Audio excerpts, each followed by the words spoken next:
News coming in from the national capital, where the Congress party members are protesting outside the Chief Minister Arvind Kejriwal's residence. This is, of course, a protest against what happened to one of their own party members, Sidhu Moose Wala, who joined the Congress party and had contested elections from Mansa in Punjab, but lost that election.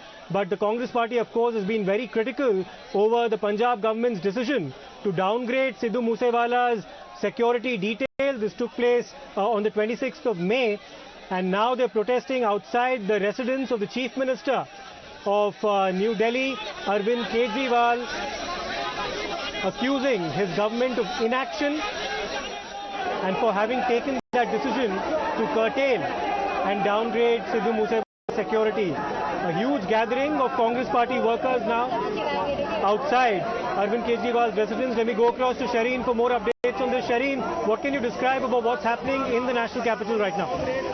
Well, it is in fact about 200 meters away from Arvind Kejriwal's residence, where there is heavy barricading. This has happened after there were, in fact, last time the BJP was protesting outside Chief Minister's residence. There was, in fact, a lot of vandalism that happened, after which the barricades have, in fact, now been put 200 meters away from the residence of Chief Minister. And now the Congress party, the Delhi Pradesh Congress, in large numbers have reached the residence of Arvind Kejriwal. They are trying to climb the barricade. They are trying to, in fact, reach near the house, the residence of Arvind Kejriwal. They are, in fact, demanding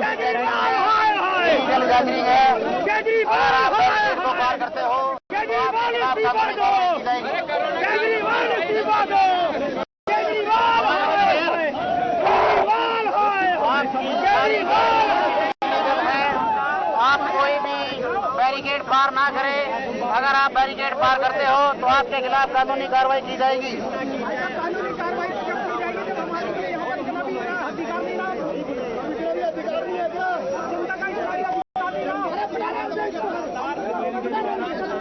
That's a large congregation of Congress party workers who've gathered outside Arvind Kejriwal's residence, and warnings going out from the police who assembled there that anyone seeking to breach those barricades will be acted upon.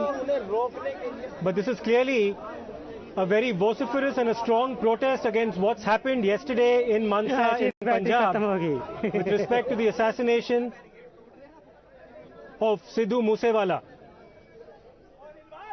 और मैं मानता हूं कि मैंने कहा हम लोगों ने कि भाई तुमको पंजाब के लोगों ने वोट दिया, मुख्यमंत्री पंजाब के हो। मजे की बात सुनो, बयान क्या आया? दोषियों को बख्शा नहीं जाएगा। 40 कत्ल हुए, एक ही लाइन है, लेकिन ये बयान भी पहले केजरीवाल साहब देते हैं, उसके बाद मानसा बोलते। इसी से पता चलना चाहिए कि कहां से सरकार चल रही है। लेकिन पंजाब के अंदर बहुत संताप के बाद अमन और शांति किसी भी कीमत पर भंग ना हो। आप एक बार ना जरा सीक्वेंस देखो 40 दिन से। क्या पटियाला की घटना रोकी जा सकती थी या नहीं रोकी जा सकती थी? रोकी जा सकती थी। 10 दिन से वहां का वातावरण खराब किया जा रहा था, लेकिन नहीं रोकी गई। आखिर में जो पन्नू बोलता है, ये किसी उसी का रिफंड तो नहीं दिया जा रहा कि हमने इस सरकार को बनाने में सहयोग भी किया है।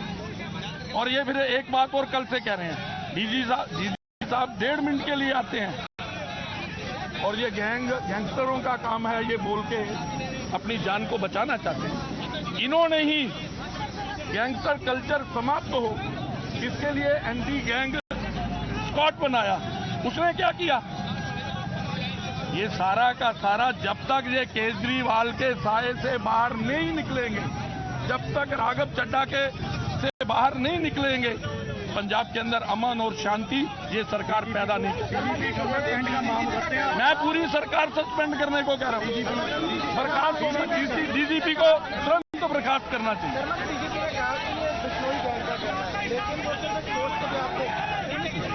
मैं इन्वेस्टिगेशन कब हुई?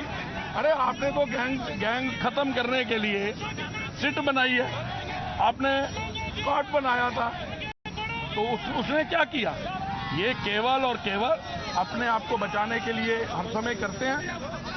सुरक्षा, इन्होंने कितने लोगों की सुरक्षा को खतरे में डाला?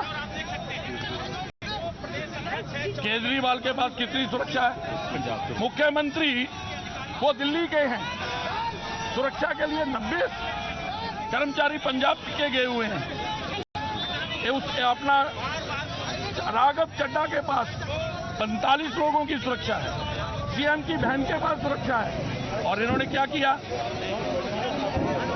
रिश्तेदार अकाल तख्त साहब से सिक्योरिटी मांगी, मेरा राधा स्वामी से सुरक्षा मांगी। इन्होंने अपनी झूठी वाहवाह के लिए पंजाब के वो लोग जिनको वास्तव में थ्रेट है, उनके जीवन को खतरे में डाला है और इनके ऊपर कार्रवाई होनी चाहिए जिन्होंने जनता की है।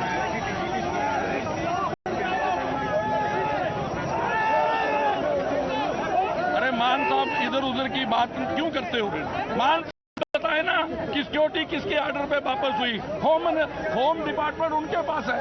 किसी से पता नहीं चलता कि झूठ बोलना, भ्रम फैलाना, अभी तक भी विज्ञापनों के माध्यम से राजनीति करना बंद नहीं कर रहे हैं। और बोलते क्या है?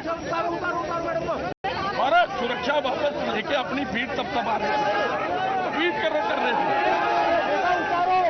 और आज ये उल्टा बोल रहे हैं।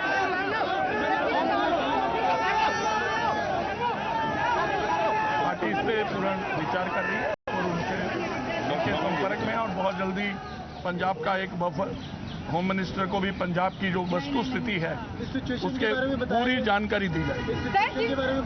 ऐसे तो पार्टी लगातार संपर्क में रहती है।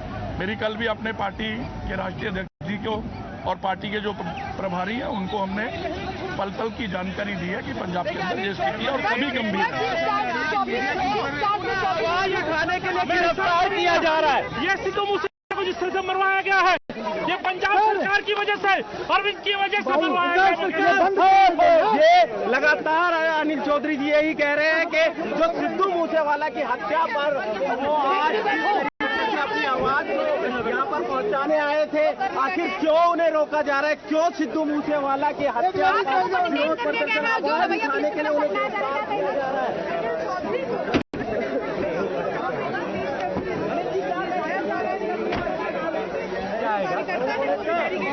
मेरी डीजीपी साहब ने इसकी जो जब तक खबर जब तक हुई है उसका ठीकरा मीडिया के ऊपर बोल दिया है। उन्होंने बोला कि मीडिया ने हमारे जो बयान है गलत दिखाए हैं। अरे इसका जवाब तो आप ही दो। आप लोग दीजिए। एक समाचार पत्र में 4 हम न्याय मांग रहे हैं, हमारा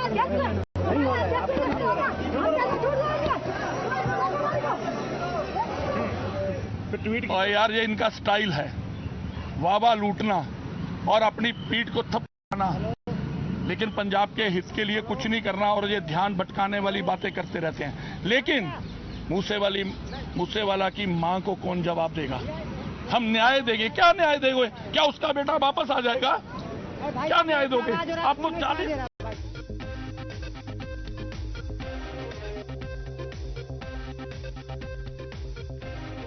Right, the Punjab DGP has now clarified over his remarks during the press conference that he made yesterday. In his clarification, he's in fact said that he did not refer to Sidhu Moosewala as a gangster as is being claimed.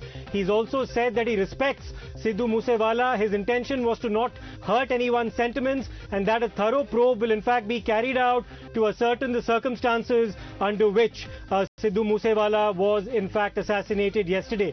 Now this is a clarification that's coming from the Punjab DGP over criticism over some of the remarks that he's purportedly made during the course of his press conference today, including from the father of Sidhu Moosewala. Let me go across to Gurpreet for more on this. Gurpreet, please take our viewers through the clarification that has been issued by the Punjab DGP now.